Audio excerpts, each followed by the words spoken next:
Class 10 students, আজকে আমি তোমাদেরকে বিজ্ঞানের চ্যাপ্টার 6-এর জীবন প্রক্রিয়া চ্যাপ্টারের একটা টপিক, যেটা হচ্ছে মানব দেহে পরিবহন বা ট্রান্সপোর্টেশন ইন হিউম্যান বিং নিয়ে আজকে আমি ডিসকাস করব। তো দেখো, আমরা যেভাবে আমাদের ঘরের জিনিসপত্র অনেক সময় কি করি, এই ট্রান্সপোর্টেশনের মাধ্যমে এক স্থান থেকে আরেক স্থানে আমরা নিয়ে যাই, ঠিক সেভাবেই দেখো আমাদের শরীরেও কিছু ইম্পর্টেন্ট পদার্থ আছে যেগুলো আমাদের পরিবহনের খুবই প্রয়োজন। তো পরিবহন বলতে আমরা বুঝি এটা একটা খুব ইম্পর্টেন্ট আমাদের প্রক্রিয়া, যার মাধ্যমে আমরা কি করি, আমাদের শরীরের মধ্যে যেগুলো আমাদের প্রয়োজনীয় পদার্থ যেমন খাদ্যদ্রব্য বা আমাদের অক্সিজেন, এগুলো কি করি আমরা পরিবহনের মাধ্যমে আমরা বিভিন্ন কোষে, শরীরের বিভিন্ন প্রত্যেকটা কোষে নিয়ে আমরা পরিবহন করে দিয়ে আসি, এবং শরীর থেকে যেসব বজ্র পদার্থ বা কার্বন ডাই অক্সাইড সেগুলো আমরা কি করি, পরিবহন করে আমাদের শরীর থেকে আমরা বের করে দিই। ঠিক আছে, তো এই পরিবহনের যেটা মুখ্য ভূমিকা সেটা হচ্ছে আমাদের ব্লাড। হ্যাঁ, ব্লাডের মাধ্যমে দেখো, ব্লাড হচ্ছে একটা তরল পদার্থ যার মধ্যে যে লিকুইড অংশটা আছে সেটা হচ্ছে প্লাজমা, এবং এই ব্লাডে কিছু রক্তকণিকাও আছে, যেমন লোহিত রক্তকণিকা যেটা আরবিসি, শ্বেত রক্তকণিকা যেটা ডাব্লিউবিসি, আর আছে ব্লাড প্ল্যাটিলেটস। দেখো, ব্লাড প্ল্যাটিলেটস হচ্ছে কিছু কালারলেস কিছু কণা যেগুলো আমাদের বোন ম্যারোতে সৃষ্টি হয়, আর আমাদের কি হয়, পুরো রক্তের সাথে সাথে কি হয়, এই কণাগুলোর সাথে আমাদের প্ল্যাটিলেটসও কি হয়, সমস্ত শরীরে পরিবাহিত হয়। তো এই প্ল্যাটিলেটসের কাজ হচ্ছে, যেটাকে আমরা অনুচক্রিকা বলতে পারি, এই প্ল্যাটিলেটসের কাজ হচ্ছে যখন আমাদের শরীরে কোনো অংশ, আমাদের কোনো জায়গায় কোনো ক্ষতিগ্রস্ত হয় আর আমাদের ব্লিডিং স্টার্ট হয়ে যায়, ব্লিডিং, তখন এই প্ল্যাটিলেটস কী করে, সঙ্গে সঙ্গে এই ব্লাড ক্লটিং করে আমাদের রক্ত প্রবাহ বন্ধ করে দেয়। ঠিক আছে, আর দেখো আমাদের শরীরে যেটা প্লাজমা বললাম, ব্লাডের যেটা প্লাজমা আছে, সেই প্লাজমাতে কি হয়ে যায়, খাদ্যদ্রব্য, কার্বন ডাই অক্সাইড এবং নাইট্রোজেন জাতীয় যেসব বজ্র পদার্থ সেগুলো দ্রবীভূত হয়ে আমাদের শরীরে পরিবাহিত হয়। কিন্তু দেখো, অক্সিজেন শুধুমাত্র আমাদের রেড ব্লাড কর্পাসেলের মাধ্যমেই কি হয়, শরীরে পরিবাহিত হয়। কিন্তু এই যে ব্লাড আমাদের শরীরে পরিবাহিত হয়, এই পরিবাহিত হওয়ার জন্য যে ফোর্স বা একটা চাপ বা পাম্পের প্রয়োজন হয়, সেই চাপ কিন্তু সৃষ্টি করে আমাদের কে, সেটা হচ্ছে আমাদের হৃৎপিণ্ড। দেখো, আমি হৃৎপিণ্ড একটা ছবি ড্র করেছি। এটা দেখো, দেখতে গেলে একটা কিছু আকারটা হচ্ছে একটা নাশপাতির মতো একটা পেশিবহুল একটা অঙ্গ। সেখানে দেখো আমরা দেখতে পাচ্ছি 4টা প্রকোষ্ঠ আছে, যেটা একটা প্রত্যেকটা আমি নাম লিখে দিয়েছি। দেখো, এটা হচ্ছে বাম অলিন্দ, বাম নিলয়, ডান অলিন্দ, ডান নিলয়। ঠিক আছে, এই 4টা প্রকোষ্ঠের মাধ্যমে কি হয়ে যায়, আমাদের ব্লাড সার্কুলেট হতে থাকে না। তো দেখো, যখন অক্সিজেনজনিত রক্ত, অক্সিজেনযুক্ত রক্ত কি হয়, আমাদের ফুসফুস থেকে এসে আমাদের শরীরে ঢোকে, তখন দেখো আমাদের বাম অলিন্দে এসে প্রথমে কোথায় আসে, হার্টের বাম অলিন্দে। বাম অলিন্দে এসে দেখো, তখন এই বাম অলিন্দ প্রসারিত হয়ে যায়, এবং কিছু সময় পর যখন সংকুচিত হয় তখন কি হয়ে যায়, বাম নিলয় আমাদের প্রসারিত হয়ে যায়। আর এটা যেই চাপ সৃষ্টি করে, এই চাপের ফলে বাম অলিন্দ থেকে রক্ত এসে পৌঁছায় বাম নিলয়ে।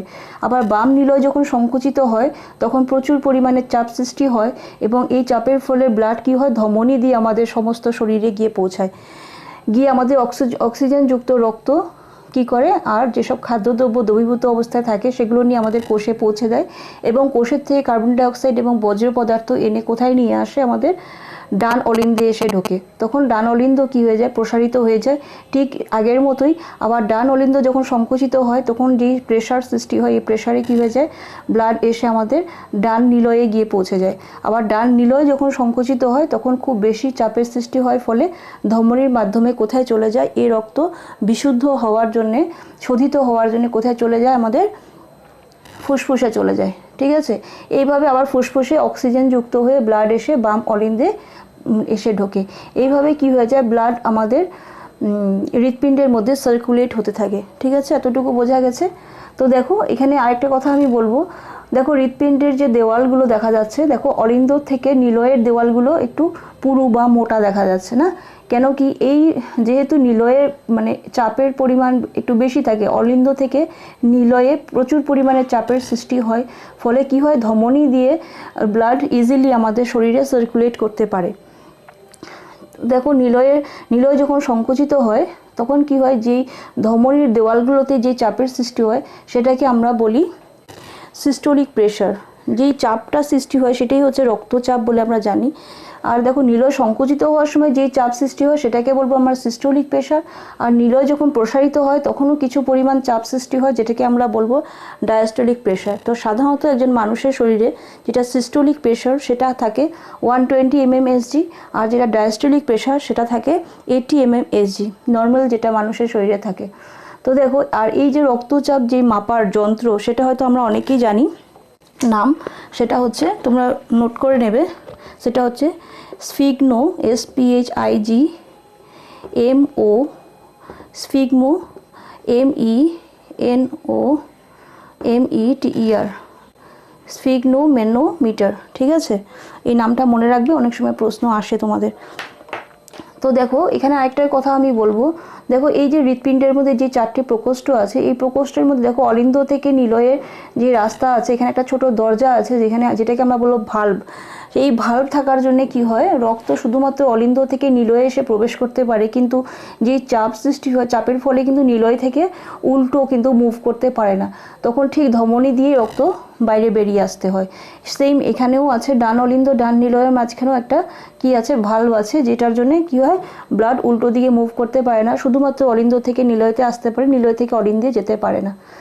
আর এই যে 4টি প্রকোষ্ঠ থাকা যেই হৃৎপিণ্ড আমরা দেখতে পাচ্ছি সেটা হচ্ছে আমাদের মেরুদণ্ডী প্রাণীর শরীরেই শুধুমাত্র দেখা যায়, আর কিছু পাখিদের শরীরেও দেখা যায়, কিন্তু দেখো সব প্রাণীদের শরীরে কিন্তু এই 4 প্রকোষ্ঠ থাকা হৃৎপিণ্ড আমরা দেখতে পাই না। যেমন দেখো উভচর প্রাণী আছে যেটা অ্যামফিবিয়ান্স বা রেপটাইলস আছে যেটা সরীসৃপ প্রাণী, তাদের শরীরে কিন্তু হৃৎপিণ্ড 3টে প্রকোষ্ঠ থাকে। আর 3টে প্রকোষ্ঠ থাকার জন্য কি হয়ে যায়, কিছু পরিমাণ বিশুদ্ধ রক্ত আর দূষিত রক্তর মধ্যে মিশ্রিত হয়ে যায়। কিন্তু দেখো আমাদের মেরুদণ্ডী প্রাণীর ক্ষেত্রে এই যে মাঝখানে যে একটা ডিভিশন, এই যে 4টি প্রকোষ্ঠ এত বেশি স্ট্রং যে দেখো আমাদের বিশুদ্ধ রক্ত আর দূষিত রক্ত পুরো কমপ্লিট সেপারেট থাকে। আমি দেখো রেড অ্যারো দিয়ে ইন্ডিকেট করেছি যেটা বিশুদ্ধ রক্ত, আর দেখো দূষিত রক্তটাকে আমি ব্লু ইঙ্ক দিয়ে ইন্ডিকেট করেছি, দেখা যাচ্ছে পুরো সেপারেট রাস্তা দিয়ে আমাদের চলে যায়, দুটোর মধ্যে কিন্তু কোনো মিক্স আপ হয় না। কিন্তু উভচর প্রাণীর ক্ষেত্রে বা সরীসৃপ প্রাণীর ক্ষেত্রে দেখা যায়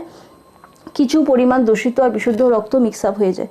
তো দেখো মাছের ক্ষেত্রে আবার দেখা যায় শুধুমাত্র 2টো প্রকোষ্ঠ থাকে, যেখান থেকে একটা প্রকোষ্ঠ সংকুচিত হওয়ার ফলে ব্লাড কোথায় চলে যায়, মাছের ফুলকায়, সেখানে আবার অক্সিজেন যুক্ত হয়ে সেই রক্ত কী হয়ে যায়, সমস্ত শরীরে সরাসরি গিয়ে পৌঁছে যায়, এবং এই আবার কার্বন ডাইঅক্সাইড জন্য রক্ত এসে কি হয়, ওদের হৃৎপিণ্ডে পৌঁছায়। এইভাবে শুধুমাত্র একটা চক্রে দেখা যায় শুধুমাত্র একবার কি হয়, ব্লাড এসে হৃৎপিণ্ডে পৌঁছায়।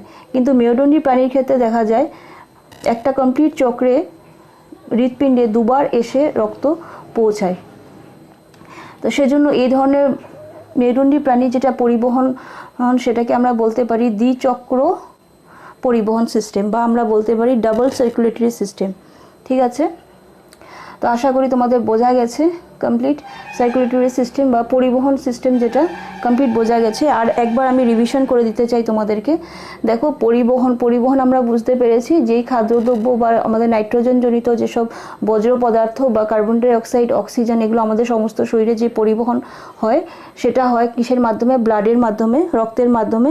এই ব্লাডে কি আছে, যেটা লিকুইড অংশ আছে সেটা হচ্ছে প্লাজমা, এবং যেসব কণা আছে সেটা হচ্ছে আরবিসি, ডব্লিউবিসি এবং প্ল্যাটিলেটস। এগুলোর বিভিন্ন ফাংশন আছে, আলাদা আলাদা ফাংশন আছে।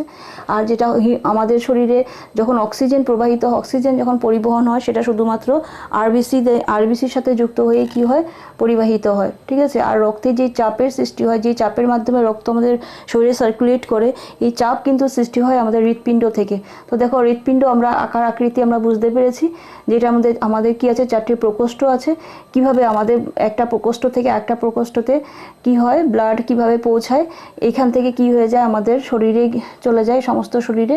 আবার কার্বন ডাইঅক্সাইড জনিত রক্ত এসে আবার আমাদের কোথায় এসে পৌঁছায়, আবার হৃৎপিণ্ডের যেটা ডান অলিন্দে এসে পৌঁছায়, ডান অলিন্দ থেকে ডান নিলয় হয়ে আবার রক্ত শোধিত হওয়ার জন্য কোথায় চলে যায়, ফুসফুসে চলে যায়। তো এটাই হচ্ছে আমাদের কমপ্লিট পরিবহন মানবদেহে পরিবহন বা ট্রান্সপোর্টেশন ইন হিউম্যান বিংস।